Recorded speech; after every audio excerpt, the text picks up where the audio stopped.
Olá, gente. Boa Oi, noite. Oi, gente. Oi, Vanessa. Hoje a gente não tem o programa ao vivo, mas nós temos os melhores momentos do nosso programa De Cara com Elas, que começou esse ano, em 2024, e já recebemos tantas mulheres incríveis e empoderadas. Verdade, né? Verdade. Nick? Quantas mulheres maravilhosas passaram por aqui. Deixaram lições, aprendizados, né? O poder feminino, tudo que a gente queria, né? Exatamente. Então, fica ligado que a gente vai apresentar alguns desses momentos aqui nesse programa especial do De Cara com Elas. É um prazer estar aqui. Obrigada pelo convite. E trazer mais para você sobre a minha vida, sobre a minha carreira, sobre as questões desse mundo de sons. É realmente um prazer. Ai, legal. E a gente já começa querendo te conhecer, né? Nós e o público que nos assiste hoje. Conta um pouquinho mais da tua história e como tu chegou até essa profissão tão linda. Eu tenho 38 anos e logo que eu me saí da escola, eu fui trabalhar numa empresa que era uma empresa já de aparelhos auditivos. E foi aí que começou essa paixão, né? Nesse período eu trabalhava como atendente e era uma empresa daqui, de Porto Alegre, uma empresa grande, assim, e a maioria eu nunca tinha ouvido falar, na verdade, de tantas pessoas com perda auditiva. Né? Eu acho que esse foi o meu primeiro impacto, assim, né? Grande impacto, porque realmente tinha um público enorme. E aí a gente vai descobrindo, né, que tem muitas empresas, então muitos usuários de aparelhos auditivos, muitos surdos que não fazem utilização de aparelho, porque daqui a pouco já tem uma perda muito maior, surdos que se comunicam com linguagem de sinais. E aí eu comecei a entender mais desse mundo e percebi também que minha paixão seria mesmo trabalhar com um público mais 50 a mais. 50 a mais. Então, eu tinha muitas colegas, né, fonoaudiólogas já. O que eu posso dizer é que na profissão não são todas as fonoaudiólogas que incentivam outras a fazerem, né, a buscarem este curso. Mas eu fui influenciada, assim, por algumas colegas e acabei, então, entrando no curso de fonoaudiologia. Na verdade, eu iniciei minha carreira cursando biologia. E aí fez a troca. Aquela coisa de que a gente sai da escola e precisa estudar. Decidir. E aí eu olhei um monte de coisa e fui parar na biologia, que foi sempre o que eu gostava de estudar. Só que aí, trabalhando nessa empresa, eu disse, não, vale a pena, vou trocar de curso. Troquei de curso, então, e comecei a cursar fonoaudiologia. Eu sempre estudei em colégio público, eu não tinha, assim, como os meus pais me auxiliarem, então eu precisava muito trabalhar para poder, né, pagar o curso, né?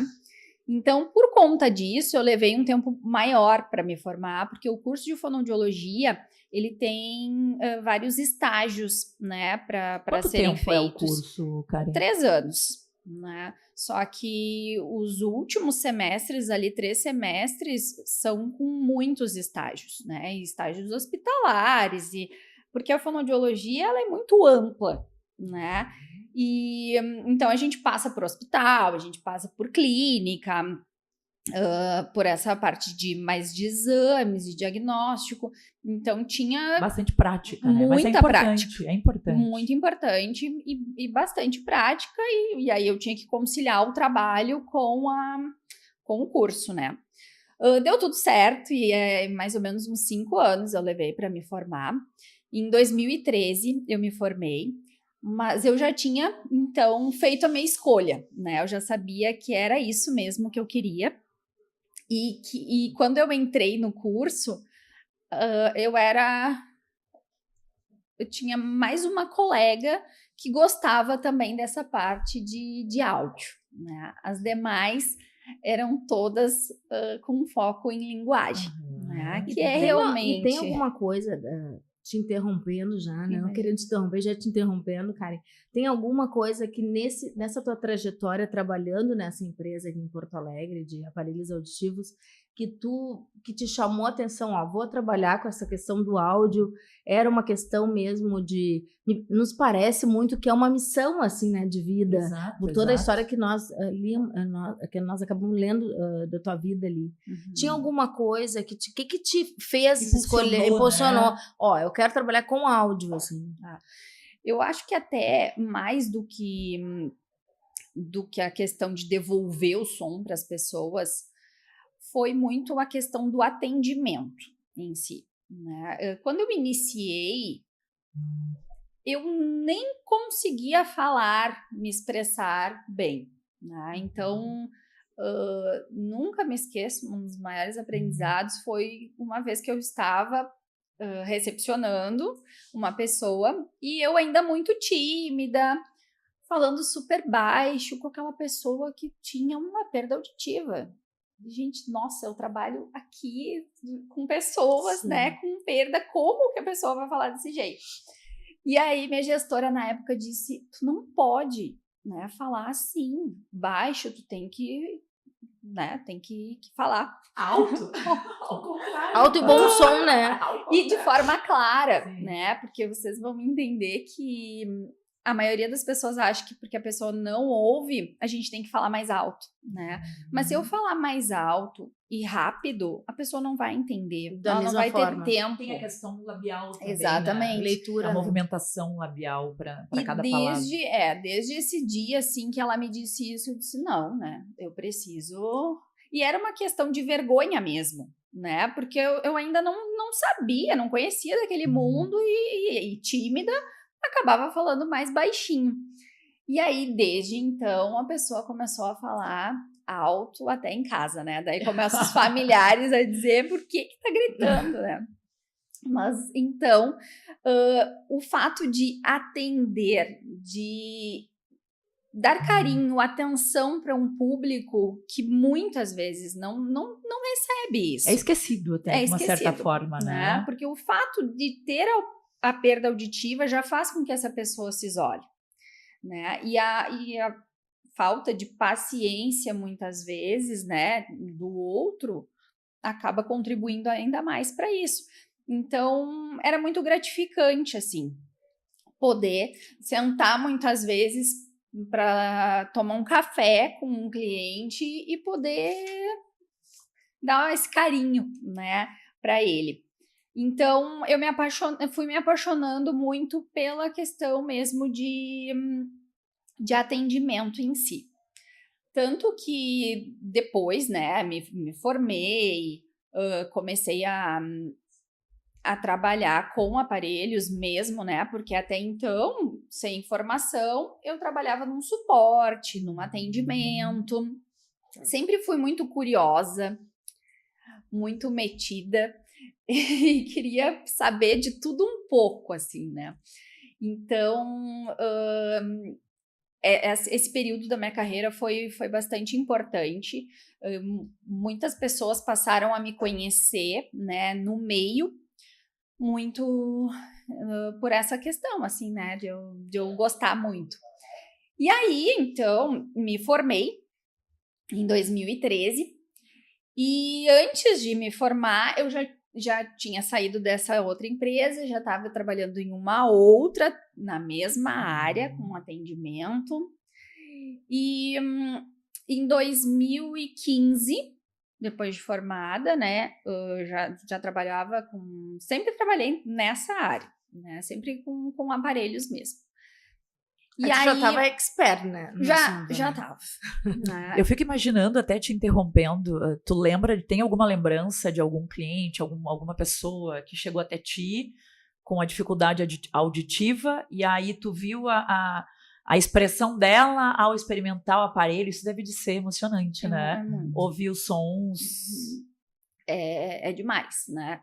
Porque o público até um pouco mais jovem, assim, a emoção maior ainda, né? Porque Com imagina, certeza. num público infantil, às vezes vai ser a primeira vez que a criança vai voltar a ouvir esses sons. Então, é muito emocionante. E pacientes com mais idade também, às vezes, ficam muito tempo com essa privação auditiva. E quando coloca o aparelho, muitos choram. O mundo. né? Abre o Ser mundo, lindo, né? E é difícil a gente segurar a emoção, porque realmente é algo... É um sentido, é um dos sentidos mais importantes, Exatamente, né? exatamente. Todos são, né? Mas a gente não, né, poder ouvir. Nós que escutamos a voz, os assim, sons, né, o mundo. Às vezes a gente não dá, né, tanto valor. Exato, não, para os nossos sentidos, né? Para nossa visão, para nossa audição. Eu digo, eu nunca vou me esquecer, falando dos sentidos, quando eu tive Covid, que muitos de nós tivemos, o perder o paladar, nossa. Sim. Tu perder um dos teus sentidos, a falta que faz. Sim. E quando tu vai vivendo no dia a dia, muito pouco, às vezes, tu valoriza isso. E a questão da audição, muito se passa das coisas que a gente, das lembranças que a gente tem da voz daquela pessoa que a gente ama, do quanto é importante, ou de algum programa de TV, de alguma propaganda, de algo que ficou na lembrança, porque tu lembra da música, né? O som da natureza. O som da natureza, o quanto os sons são importantes para a nossa construção de vida e são importantes para, enfim, para as nossas relações interpessoais, para tudo. Então, para a nossa comunicação com o mundo, né? Total, né? A comunicação é total, né? Total. E aí tu tem que aprender, quando a pessoa tem a perda total, tu tem que aprender a se comunicar, a entender, a receber esse mundo sem audição depois da fala, deve ser muito triste, mas acredito que vá se adaptando. E a importância, a riqueza dessa tua profissão. Vamos receber a Jaqueline Soroca. Seja bem-vinda. Muito obrigada. Aqui a gente sempre aplaude, a gente sempre aplaude as mulheres, porque é tão bom, né, quando a gente tem essa possibilidade de estar recebendo mulheres incríveis, não só para falar sobre a pauta, as pautas que a gente propõe, mas a história de vida, conhecer um pouquinho mais de quem está por trás dessa pauta. E já que para nós, bem-vinda, eu já passo para ti a palavra para falar um pouquinho sobre ti também. Muito obrigada, eu estou muito feliz de estar aqui com vocês e para contar a minha história e a minha caminhada, que é longa. Não, nós temos uma hora, nós temos uma hora para te ouvir. Então a gente vai ter bastante papo aí, a gente adora. E até eu queria dizer para vocês, assim, vocês têm ideia quantos segundos levam para uma pessoa fazer uma análise e ter uma opinião formada sobre a nossa capacidade? Nossa, aquela primeira impressão, aquela que fica... Eu arrisco dizer, não sei, assim, mas a questão do marketing, que eu já estudei muito, que eu sei que o tempo é muito curto. Eu acredito que seja alguns segundos. 7 segundos. Olha só que interessante. Então, as mulheres que querem se posicionar, seja no mercado de trabalho, seja inclusive no âmbito familiar, né? A roupa empodera, ou a roupa pode também nos colocar para baixo. Muito para baixo. Então, e as cores também têm a ver com isso, as cores também, que nós vamos falar depois na continuidade também. Então, o que acontece? Isso eu fiquei impressionada quando estudando sobre moda, né? Eu fiquei impressionada com esse tempo. Eu nunca imaginei que era tão rápido. Tão curto, né? Tão curto, e a pessoa já tem um pré-julgamento. Ela já tem uma ideia. E até o gostar ou não de uma pessoa também está muito relacionado a isso, à primeira impressão. Então, gurias muito antenadas, tá? Porque é uma fraçãozinha de segundos que pode, às vezes, decidir a vida da gente. Ai, que interessante, né? Muito. Isso que tu falaste também, Jaque, isso não quer dizer que a pessoa tem que estar vestida A ou B, né? Que é bem importante a gente frisar aqui, porque a gente tem que respeitar o estilo da gente, o conforto, né? Ou se assim, não adianta a gente estar lá toda amarrada, se sentindo mal, porque isso vai, que a gente né? Vai transparecer no caminhar, no falar, no se comunicar. Então, como é que tu poderia dizer assim, já que antes até mesmo, já atropelando, contando da tua história, antes mesmo não tem um estilo ideal, mas o que a gente não erra Uhum. nas vestimentas? Vamos Assim? dizer assim, ó, mais ou menos existem 7 estilos universais, né? Bom, que é mais o clássico, elegante, né? Eu tenho o sensual, tenho o criativo. Então, são vários estilos. Um dia eu posso vir conversar sobre Ai, nós já estamos estilos, tá? curiosa, mas já pode dar uma Mas pincelada. o que acontece? As mulheres, né, elas não têm um estilo. Normalmente tem 2, 3 estilos. Vamos dizer, eu posso, em algum momento, ser mais clássica, posso também, em algum momento, ser mais sensual, querer ser mais sensual. Então, e tá tudo bem. E tá tudo bem, né? E também, assim, ó, qual é a grande importância? É a mulher, e isso é um processo que vai acontecendo ao longo da vida. Né? Quando a mocinha, adolescente, às vezes a gente mesmo passa por isso, não consegue se entender muito bem, saber muito bem o que gosta, e depois, ao longo do tempo, a mulher vai tendo um crescimento, uma maturidade, né? E começa a se identificar e a saber melhor quem eu sou.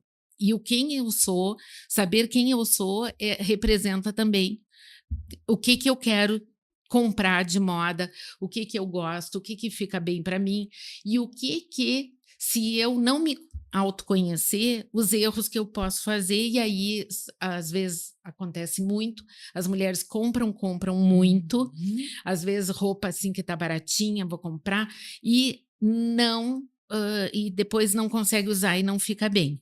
Nossa, tá? Quantas Ou se o contrário com isso agora nesse momento? Não, com certeza. Ou o contrário, pensam assim. Um roupeiro cheio e nada combina. O que é bom é o que é muito caro. Também é um outro extremo que também não é a realidade. E que não representa a moda em si. A moda não precisa ser nem lá com valores altíssimos, exorbitantes, né? E então esse equilíbrio, eu creio que se vestir tem a ver com maturidade, tem a ver com desenvolvimento pessoal, autoconhecimento, e aí as coisas vão se encaixando.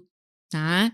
Então, tem assim, as mulheres divergem muito em termos de gosto pessoal, mas é mais ou menos elas ficam nesses 7 estilos. Então, isso é muito importante, vamos dizer assim, quando eu estou estudando sobre consultoria de imagem, não estou fazendo ainda esse tipo de estudo assim, que é muito aprofundado. É muito mais difícil do que eu imaginava quando eu comecei a estudar. Eu imagino. Mas o que acontece? As peças estão aí. Vamos dizer assim, ó, moda tem muito a ver com o que eu vou comprar. Tá? O que tem aí para comprar? Mas o importante é o estilo. Eu tenho que saber qual é o meu estilo, através, seja de uma consultoria de imagem, seja através do autoconhecimento, e aí eu vou saber o que comprar. Eu vou conseguir montar um guarda-roupa inteligente, que isso é fundamental. Cada vez mais se fala sobre isso, né? Que eu posso depois falar um pouquinho o que é um guarda-roupa inteligente, o que compõe um guarda-roupa inteligente. E aí, vamos dizer assim, certamente nós vamos ter as peças mais certas no nosso guarda-roupa, sem ter que gastar horrores, e de uma forma mais assertiva, né? Mais consciente, né? Mais consciente. É interessante isso que tu traz, já que a gente até já conversou sobre isso também aqui no programa, em outros momentos, mas cada vez mais a moda está atrelada justamente a esse autoconhecimento. Sim. Né? Antes de sair por aí comprando um monte de coisa que daqui a pouco tu olha, já me aconteceu, já passei por isso também. Quem não, né? De daqui a pouco tu te deparar com aquele roupeiro transbordando de coisas. Isso. E aí tu tem aquela sensação, eu não tenho que vestir.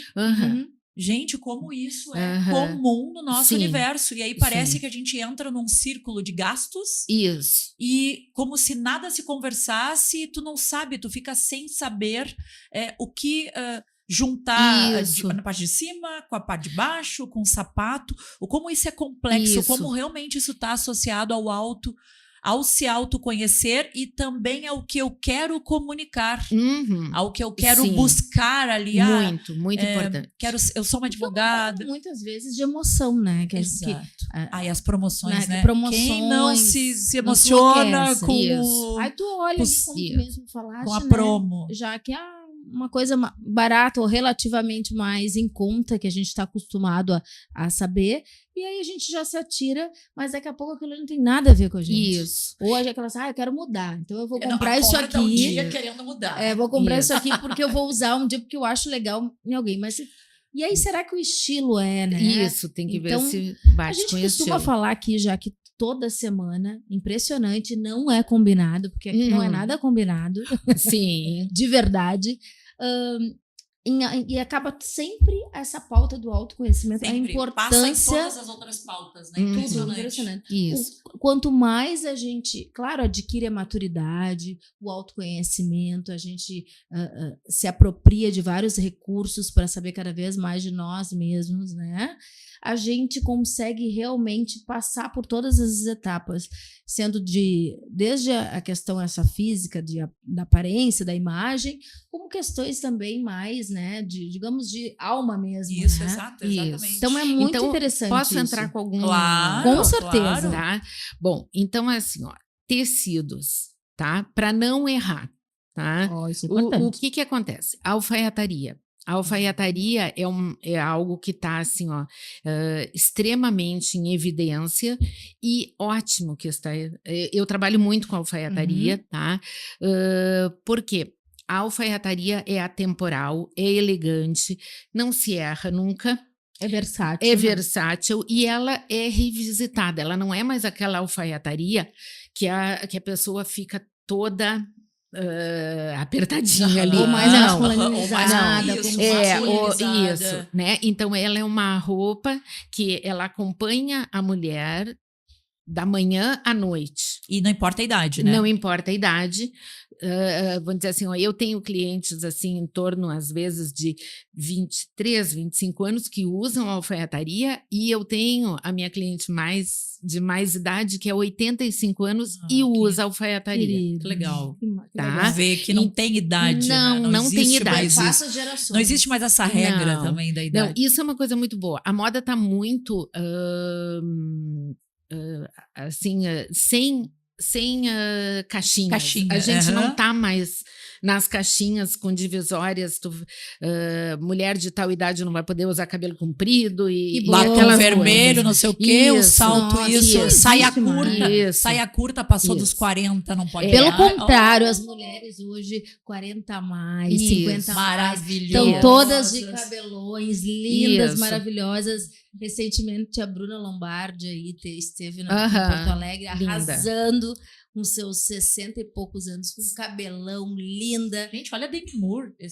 Maravilhosa. Que ela passou por toda uma transformação, fez lá uma nova harmonização e tal, e se recolocou de novo como aquela mulher elegante. Aquela mulher fatal, né? Ela se reposicionou, até eu estava lendo sobre isso, ela se reposicionou de novo, então ela tá ali como um marco, ela tá sempre elegante, eu acompanho ela nas redes sociais, e ela tem, acho que quase 61 ela tem. 61 anos, maravilhosa, sim. Que coisa boa a gente olhar essas referências dessas mulheres com 60 a mais e ainda poderosas, joviais, rompendo esses paradigmas da moda como se via antigamente, né? Ela é a doutora Juliana Tonieto, médica anestesista, que vai nos falar um pouco dessa experiência também que ela enfrentou aí e está enfrentando ainda, porque nós vamos falar de um projeto um pouquinho que ela também faz um voluntariado lindo.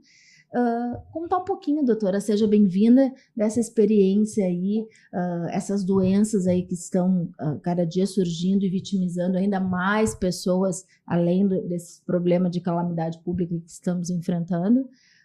Boa noite, seja bem-vinda mais uma vez. Boa noite, Vanique, boa noite, Vanessa, boa noite a todos que nos assistem. Em primeiro lugar, agradecer o convite de vocês e esse espaço para podermos falar sobre saúde, sobre cuidados tão necessários nesse momento, né?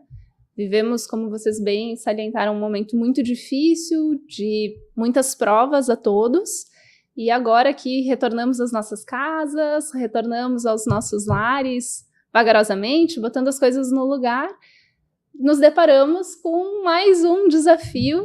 Alguns, claro, certamente não todos, mas algumas pessoas podem ser acometidas de algumas doenças que precisamos ter cuidado nesse momento e uma atenção redobrada.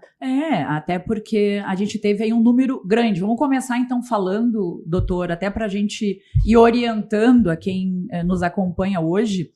Muitas pessoas tiveram contato com as águas dessas enchentes. Águas contaminadas, né, que trazem muitas doenças. E aí, como evitar, como identificar essas doenças? E muita gente ainda está agora tendo sintomas se manifestando, né? Até é importante destacar alguns dados. Por exemplo, a leptospirose, a gente chegou a 15 óbitos. Já temos 15 mortes, 15 famílias enlutadas aí por causa da leptospirose, 3.600 notificações, mas dessas 3.600 notificações, apenas 242 confirmadas. Aí a gente estava conversando antes ali, né, Vanessa, que tem muitas doenças aí que podem ter relação com essas águas contaminadas. Então é importante as pessoas entenderem um pouquinho mais que tipo de doenças elas podem ter o risco, ou como é que funciona, ainda tem a chance de estar incubado isso, e como identificar a diferença de cada um. Acho que é importante essa orientação aí para quem nos assiste. Exatamente, Monique.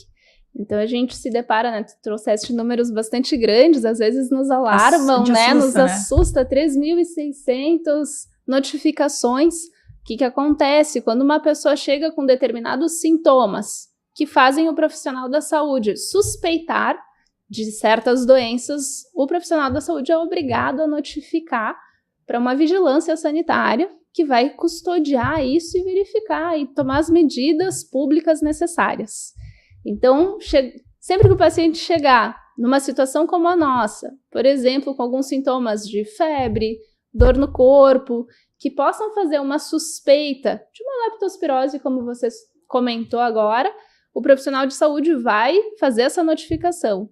Porém, vão ser feitos exames para confirmar ou excluir uma doença dessas. E daí você comentou dos 242 casos que temos confirmados no nosso estado até o presente momento de leptospirose. Ou seja, de todas as notificações, apenas esses 242 foram confirmados, os outros foram uma suspeita e esses sintomas se davam por outro motivo. Às vezes uma gripe, um resfriado, às vezes outras doenças da própria água, como hepatites, uma gastroenterite ou outras que a gente também pode abordar ao longo do programa. Mas falando daí na leptospirose em específico... Até eu ia te perguntar, doutora, que eu acho que assusta muita gente. Por exemplo, até a gente estava falando aqui em bastidor, a minha comadre, olha, eu sempre trago, né, as histórias, meus cases familiares. A minha comadre, ela não teve a casa afetada, mas ela ajudou muita gente. E ela teve ela estava com um machucadinho, ela falou que na hora que ela estava ajudando, ela até ficou preocupada, ela estava sem luva e tal, e ela teve contato com a água. Passou quase 30 dias e ela teve o quadro de febre. Ela nem imaginava que era leptospirose. Ela teve um quadro de febre alta, começou a sentir náuseas, dor no corpo, e aí foi buscar, então, foi notificada, então, como uma suspeita de leptospirose e se confirmou. Mas aí já tinha passado um tempo grande. Vamos começar falando, tem essa possibilidade da incubação da doença? Qual é o prazo disso? Quanto tempo ela fica incubada? Isso também assusta, né? Claro, com certeza assusta. A leptospirose, em geral, se diz que após a exposição, né, após o contato com uma água contaminada ou com a própria urina de ratos, que é a forma habitual, né, de transmissão, de 5 a 14 dias. Esse é um tempo médio de aparecimento dos primeiros sintomas e, eventualmente, os primeiros sintomas podem ser mais suaves e a gente nem valoriza no primeiro instante e vai se dar conta no segundo, terceiro, quarto dia. Então, aí fica também um olhar atento nosso, né? E até de instrução a quem está nos assistindo que, na presença de sintomas como febre, dor no corpo, aquela prostração de se sentir muito cansado, de não estar com vontade, né, com disposição de fazer as coisas, além de outros como as próprias náuseas, vômitos, alteração de hábito intestinal, eventualmente a cor da pele ficar amarelada, o branco do olho, às vezes é mais fácil a gente notar o amarelado. Esses são sintomas que, estando isolados ou em conjunto, devem fazer qualquer pessoa procurar uma assistência médica, especialmente num momento como o nosso, em que houveram enchentes e que talvez praticamente todos nós tenhamos entrado em contato de uma forma ou de outra. Essas águas, como você trouxe, Monique, elas estavam contaminadas por diversas substâncias, não só uma urina de rato, mas com detritos, dejetos, esgoto, enfim, muito material ali que vai fazer com que a gente precise ter uma atenção especial para todas as doenças infecto-contagiosas, como é a leptospirose, como são as hepatites, como são a maioria das gastroenterites, mas também outras doenças como o tétano, como infecções de pele. Então, a gente precisa ficar atento, sim, a um leque muito grande. Os profissionais de saúde estão muito atentos a isso, porém, as pessoas que nos assistem, que daqui a pouco são leigas, precisam saber que, na presença desses sintomas, devem buscar assistência. Não precisa ser na primeira febre, né? Poxa, agora eu me senti um pouquinho indisposto, não precisa sair correndo. Muitas vezes é bom aguardar algumas horas, eventualmente o primeiro dia, se são sintomas leves, para que a gente também possa perceber o quadro clínico que se apresenta e daí o profissional poder pedir os exames adequados, corretos e fazer esse acompanhamento e orientação das pessoas. E falando no gastroenterite, né, com nós que temos filhos, né, inclusive em Santa Catarina tem um alerta meio que anual, assim, das águas, né, com propaganda. As poucas vezes que eu estive em Santa Catarina, das últimas vezes, porque lá atrás ia com mais frequência, eu tive o azar de ter a gastroenterite. Lá o alerta é direto. E só os sintomas da gastroenterite é um horror, né? Porque independente da doença, né? Tu fica totalmente prostrado e agora tu falaste, né? De repente a pessoa tá lá com gastroenterite achando também, teve o contato com essas águas, achando que não é nada. Então também é bom ficar atento, né, aos sintomas e também não precisa sair correndo, mas também não deixar de verificar aí se sentir muito mal, tiver uma diarreia, né, vômito, tem mais alguma coisa nesse quadro assim? A febre que a gente comentou, a febre, né? Sim. Dor de cabeça, dores no corpo. Se a gente for falar especificamente da leptospirose, as dores mais preeminentes na nossa panturrilha, né? A batata da perna. Isso me chamou a atenção, né? Até eu acho que é o que diferencia, a gente estava conversando antes, a leptospirose e a hepatite A, elas têm sintomas muito parecidos, né, doutora? Muitas dessas doenças que vão surgir agora, elas têm quadros parecidos, o que vai levar o profissional, às vezes, a caminhar mais para um lado, às vezes é a febre muito alta versus uma febre mais baixa. É uma dor mais aparente em articulações, ou mais generalizada, ou mais na cabeça, ou mais atrás do olho. São, às vezes, alguns detalhes que vão dando toda essa dica para o profissional da saúde. Doutora em Educação, Fátima Ehlert, para falar sobre isso e nos esclarecer melhor sobre esses desafios aí. Bem-vinda, Fátima Ehlert, que também foi minha colega aí da FAMURS, uma pessoa com notoriedade, foi coordenadora aí de educação da FAMURS. Uma alegria, Fátima. Já agradecemos aí a tua presença junto com a gente no De Cara com Elas dessa quinta-feira. Seja Obrigada. muito bem-vinda. Olá, Nick, olá, Vanessa, obrigada por estar aqui, né, participando deste evento e também poder falar de educação, né, que é algo que nos move, é algo que reflete esperança, cuidado, acolhimento, mas que também tem um compromisso muito grande com as futuras gerações, né, e com as crianças e estudantes de hoje. E como bem vocês falaram há pouco, nós vivemos uma pandemia. Na pandemia, todos estávamos no mesmo espaço, todos estavam na mesma situação, e agora nós temos muitas situações diferenciadas. Vivemos um pouquinho lá em setembro, em novembro, mas agora vivemos assim de uma forma avassaladora, eu diria. Então, nós temos muitas realidades. Nós temos a realidade daqueles que já conseguiram retornar, daqueles que ainda não conseguiram retornar, daqueles que foram para outros espaços escolares, daqueles que não têm mais a sua escola, que não têm mais a sua casa, que tiveram que se mudar de município, que estão com outros colegas, com outros professores em outras escolas. Então, a realidade ela é muito complexa, não há dúvida disso. Mas a escola, ela é ainda este espaço de acolhimento, este espaço de esperança, este espaço de conhecimento, esse espaço que divide com a família, neste momento, o cuidado também. Né? O cuidado que é, digamos assim, uma obrigação da família, hoje ele pode e deve ser dividido com a escola. Porque nós temos, além de termos os alunos que passaram por essa situação, nós também temos profissionais da educação. Exato, a gente esquece às vezes os profissionais sem a sua casa, ficaram sem os seus livros, ficaram sem o seu planejamento, sem a sua ferramenta de trabalho, lá o seu computador, né? Então, são muitas vidas sendo reconstruídas. Eu acho que a Nick foi muito clara quando ela diz vidas foram perdidas. Exato. Não é só a vida no sentido daquelas pessoas que morreram, né? Mas daquelas pessoas que têm que reconstruir a sua história apenas com lembranças. E aí, mais tendo o seu diário, o seu livro, a sua fotografia, muito difícil, seu quadro na perderam parede. as suas memórias, né? Isso. Quando a gente diz não são coisas, a gente até já ouviu várias pessoas corrigindo, cheio de entulho na frente de casa. Não são entulhos. Como tu vai dizer entulho? É a vida, é o quarto ali, são as memórias afetivas. Então, até isso a gente tem que ter um cuidado.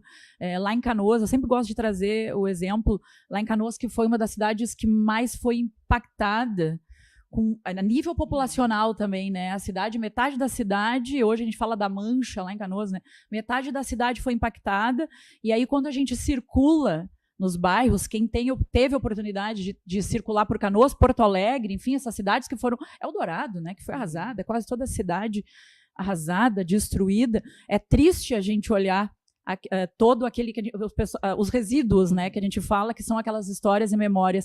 Mas e as escolas, né? Como fica agora nessa retomada, Fátima? E aí até a gente já começa te perguntando a tua percepção, porque é importante a gente ouvir especialistas, né? A gente vê que nesse momento tem especialista para tudo, e é importante, que nem eu digo, eu adoro ouvir as pessoas, porque é importante ouvir, desde que não seja desinformação e mentira, que vai criar caos ou, enfim, provocar ainda mais desinformação. Os fake news. Agora, por isso que a gente gosta de trazer no nosso programa pessoas realmente profissionais, especialistas, e hoje a gente está contigo aqui realmente porque a gente quer te ouvir como essa doutora em educação, essa tua experiência toda, essa bagagem de estar dentro de pautas importantes. Como tu enxerga? Vamos começar entendendo, então, esse panorama. Esse momento, né? Esse momento específico, já que nós viemos também... fazendo essa avaliação entre pandemia e agora esse enchente, que, digamos, não sei se é pós, né? Porque a gente está todo mundo... Estamos vivendo ainda, né? É um novo normal que a gente fala. Eu até me sinto receosa em falar pós-enchente, porque não sei, que nem final de semana já estava todo mundo em alerta e o Vale do Taquari já está sofrendo e várias outras cidades já estão sendo afetadas mais uma vez. Ou seja, estamos vivendo ainda esse momento, estamos dentro dessa fase de sofrimento para todos nós. E como a gente vê isso? Qual a esperança que a gente tem? Ou como a gente enxerga a educação no meio de tudo isso, Fátima? Eu penso, Nick e Vanessa, que a educação ela acumula experiências também, né? Então, nós acumulamos experiências lá no período da pandemia, né? Que foi a questão de reorganizar um calendário escolar, que foi a questão de pensar um ano já vinculado a outro, que a gente chamou de contínuo curricular e que agora vem aí de novo. É a questão da recomposição das aprendizagens, quer dizer, esse tempo que os alunos ficam sem ter a aula, como é que nós vamos recuperar isso? Como é que nós vamos fazer o encontro dos currículos? Né? Como é que nós vamos acolher esse aluno que vem de uma outra região, que participava de uma outra escola, com outro projeto pedagógico, agora ele se insere num outro contexto em que os coleguinhas não viveram o que ele viveu, mas que terão que compreender isso, porque eu diria que mesmo aqueles que não viveram a enchente agora, todos fomos impactados, né, com as notícias, com as imagens, com amigos que foram acometidos, com familiares que foram, né, que também sofreram, e determinados momentos a gente se sentia meio na inércia, a gente se sentia sem ter o que dizer, o que fazer, né? Nós não estávamos vivendo isso, mas tantas outras pessoas estavam. Então, acho que a empatia, a solidariedade, a preocupação com o outro foi muito forte nesse momento. E eu acredito que... E nós também, desculpa Sim. até te interromper, Fátima, nós vimos o nosso povo aí, uma solidariedade que eu acredito, eu arrisco dizer também que nós desconhecíamos, não sabíamos que nós éramos um povo tão solidário, né? E outra questão que é muito forte, né, Vanessa, é a importância da vida. Verdade. Porque todas aquelas pessoas que passaram por esse momento, Nick, tu és um exemplo disso. Não, eu tô aqui, né? A vida é muito forte. Segue. A vida é muito forte. Hoje eu estava num lugar lá, comprando um presentinho lá para uma amiga, e uma senhora que estava na minha frente estava comprando alguns pratos. E daí ela disse, eu estou refazendo a minha casa. Mas ela estava ali com vida, ela não estava, sabe, claro, estava triste e tudo, né? Mas ela estava com a esperança e com a vida. Então, acho que isso, nesse momento, é a grande aprendizagem de todos nós. A vida é importante. E a vida em todos os espaços. E a vida na escola, ela também é importante. Porque é esta escola, por meio do conhecimento, por meio da formação cidadã dessa criança, por meio da preparação do jovem lá para o mercado de trabalho, ou para a universidade, ou para um curso técnico, é isso que vai fazer com que essa vida tenha sentido. Então, a responsabilidade da escola é muito grande ao acolher essas crianças, mas também não perder a sua responsabilidade, que é com o conhecimento, que é fazer com que eles vejam sentido na escola. Né? Então, acho que a escola ela tem um papel fundamental de trabalhar também as questões dos temas transversais aí, que dialogam com todo esse nosso contexto, que é um contexto dinâmico, mutável, não temos mais uma realidade pronta. E, por não termos uma realidade pronta, temos que adaptar as nossas propostas, adaptar os nossos currículos, nos adaptar a esse mundo em constante transformação. Então, a escola tem um desafio muito grande, muito grande. E nesses momentos também, né, Fátima, que a reconstrução total também, a reconstrução, de repente, até da forma de dar aula, que vem muito forte, né? Porque faz também se modificar, se transformar, né? Às vezes, no caos é que realmente se transforma. Então, como que tu vê essa reconstrução também das escolas, até do corpo docente também, tendo que lidar com tudo isso, tendo que se reconstruir também a questão do ensino, a questão da saúde mental das crianças e dos jovens, saber como que vão lidar com isso, porque já não é cada vez mais, a gente sabe que a escola também não, ela é, claro, responsável também, não só pelo conhecimento, mas aquela questão de cuidar da saúde mental do aluno, do acolhimento, como tu falaste, né? Ela passa a ter vários papéis, Sim, né? Exatamente. Eu penso que nós já viramos uma chave no tempo da pandemia, eu ia dizer, nessa mudança. Foi a questão da tecnologia. Né? A gente relutava muito, né? Eu sou uma professora de quase 40 anos de magistério, 39 anos esse ano. Então, a gente relutava um pouquinho com essa questão da tecnologia. Uma, porque tivemos que aprender a utilizar. E é rápido, né? E os jovens, rápido. hoje, os estudantes, as crianças nascem, Não, já parece que o Pedrinho com né? 4 anos já Isso, passa ali de forma intuitiva. Né? E para nós isso não era algo normal, algo corriqueiro. Então, nós tivemos que, de uma hora para outra, nos adaptarmos às ferramentas tecnológicas. E fizemos isso, né? O magistério conseguiu dar conta, conseguiu se comunicar lá com os alunos via WhatsApp, via plataforma, via internet também, com aqueles que não tinham acesso de outras formas. Então, nós já viramos uma chave e compreendemos que a tecnologia ela não é nossa concorrente. Ela complementa o e a nossa aliada, trabalho. né? Ela complementa o nosso trabalho. Ela nos traz informações. E cabe ao professor trabalhar essas informações dentro da sua área de conhecimento. Nós trouxemos a doutora Kênia, minha amiga, minha vizinha, minha mastologista e nossa convidada. Bem-vinda! Boa noite, gurias. Boa noite a todos que estão nos assistindo. É um prazer estar aqui, ainda mais com o convite da minha amiga, minha The Best. Todo mundo já é minha amiga também, né? Já é amiga. Exatamente. Agora já é amiga. A gente já pega Convite as de amigas amiga uma já a gente das não outras. pode recusar, né? É verdade, é isso aí. Mas, Seja Kênia, a bem-vinda. gente até estava comentando antes, por que será, né, que nós mulheres acabamos sempre ficando em segundo plano quando o assunto muitas vezes é a saúde? A gente às vezes não observa os sinais do corpo, a gente se preocupa com a saúde dos filhos, do marido, de todo mundo, até das amigas. Às vezes a gente cuida mais das amigas do que da gente mesmo. E a Verdade. pauta de hoje, voltada para o Outubro Rosa, prevenção e os cuidados que a gente tem é muito importante. Só que antes da gente falar sobre isso, a gente quer saber quem é a mulher que hoje está com a gente aqui no programa, por trás dessa pauta que vai ser bem bacana, queremos que todos fiquem aqui com a gente. Fala para nós um pouquinho como é que tu te transformou, virou médica, escolheu essa profissão. Bom, isso é bem inusitado, porque eu não lembro quando é que eu pensei em ser médica. Acho que eu não tive nenhuma outra opção. Sempre foi essa.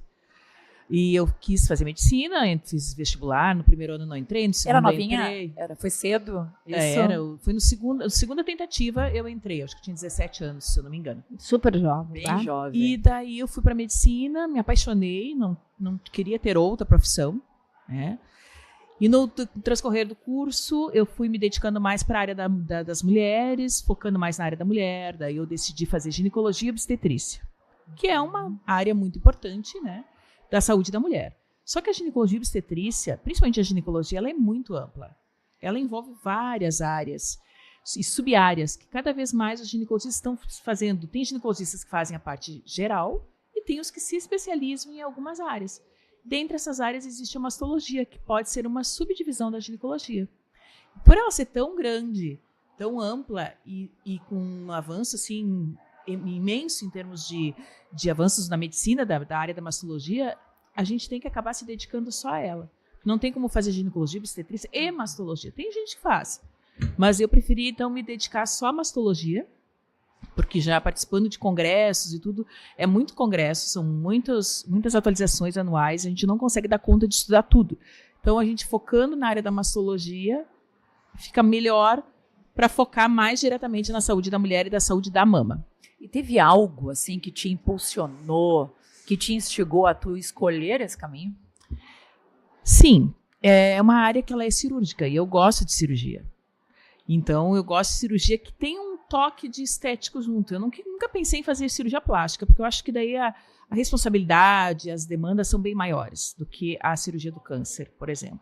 Hoje em dia a gente tem uma subespecialização, fiz aquela subespecialização depois da mastologia em cirurgia oncoplástica, que é aliar os conceitos da cirurgia estética no tratamento do câncer, que isso não era visto quando me formei há 28 anos, não existia esse olhar para a parte estética. Se retirava o câncer das maneiras mais conhecidas, ou retirando toda a mama quando necessário, ou retirando parte da mama, mas não se pensava no lado estético. Pensava só na cura da paciente, fazer uma cirurgia o mais ampla possível, e não se pensava no lado estético. Hoje não.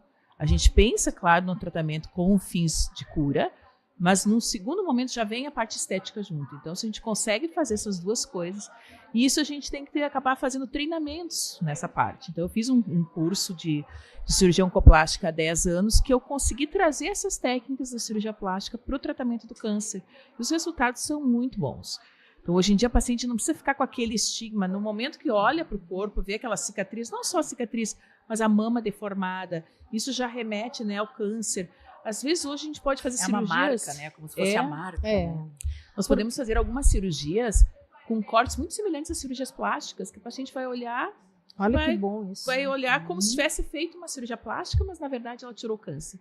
Então, isso é muito bom. E queria te perguntar assim, ó, Kênia, porque assim, a gente sabe que a mama é uma coisa delicada, é um dos maiores símbolos da feminilidade, né, na mulher. Então, a gente tem, né, eu acredito que essa seja também uma das causas de muitas mulheres adiarem seus exames, ficarem aquilo que nós falamos, né? Protelando ali, não ir ao médico. Eu queria que tu desse justamente esse panorama, assim. A gente sabe que um dos maiores índices de câncer de mama é dos 40 aos 69 anos, né? Que é uma faixa etária mais perigosa, digamos assim, para o câncer de mama. Mais de risco, né? Mais de risco. E como é que é esse cuidado, essa prevenção? É uma vez por ano? Como é que às vezes a pessoa acha que tem que sentir alguma coisa na mama para ir ao médico. Como que se dá isso aí? Para as pessoas entenderem, né? Pela Sociedade Brasileira de Mastologia, nós temos a recomendação de que as mulheres façam mamografias anuais a partir dos 40 anos. Isso a população em geral. As pacientes que têm histórico familiar de câncer de mama, dependendo desse histórico, pode começar antes dessa idade. Geralmente 10 anos antes do diagnóstico do familiar mais próximo. Então, digamos que tu tenha uma mãe que tenha tido um câncer de mama com 45, então eu recomendo-se que tu comece aos 35 anos fazer os teus exames. Então é importante observar, até para a gente já ir entendendo um pouco melhor e quem nos assiste também compreender.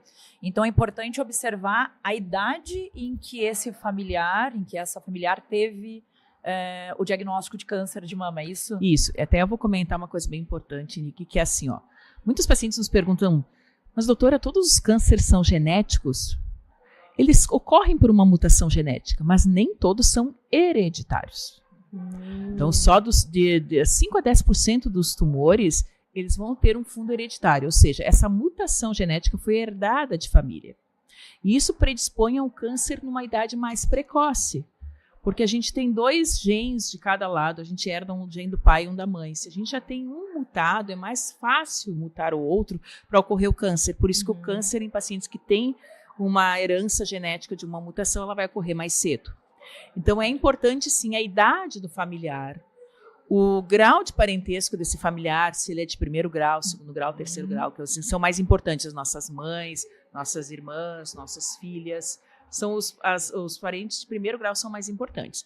Então, existem famílias, por isso que a gente investiga isso no momento da consulta, a histórico familiar de câncer, tanto de mama quanto outros tumores, porque existem síndromes hereditárias que predispõem não só a mama.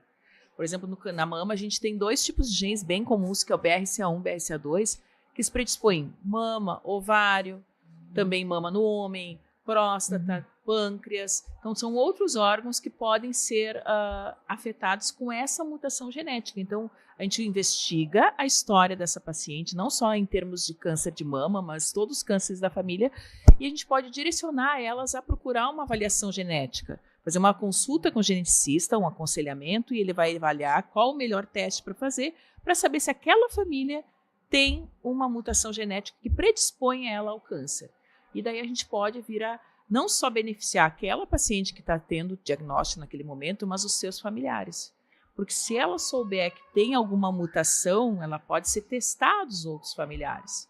Se tem essa mutação, a gente pode fazer cirurgias ou condutas com o intuito de reduzir o risco de desenvolver um câncer. Então isso é interessante, né? Eu acho que até a gente estava comentando antes o caso da Angelina Jolie. Né? Eu acho que entra um pouco nesse exemplo que tu trazes, né? Isso foi super comentado na época, que ela aparecia nas revistas ali com a mama...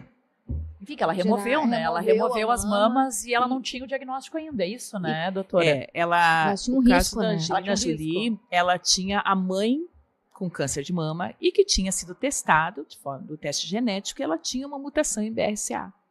Então, isso predispõe as filhas, os familiares dessa mulher a terem esse tipo de mutação. Daí ela fez o teste e ela também era mutada.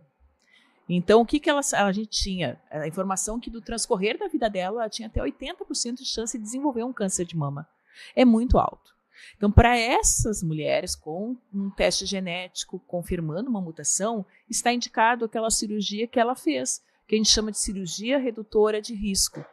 Antigamente se chamava de cirurgia profilática. Daí dá a ideia de que profilático quer dizer vai evitar 100% o câncer. Não.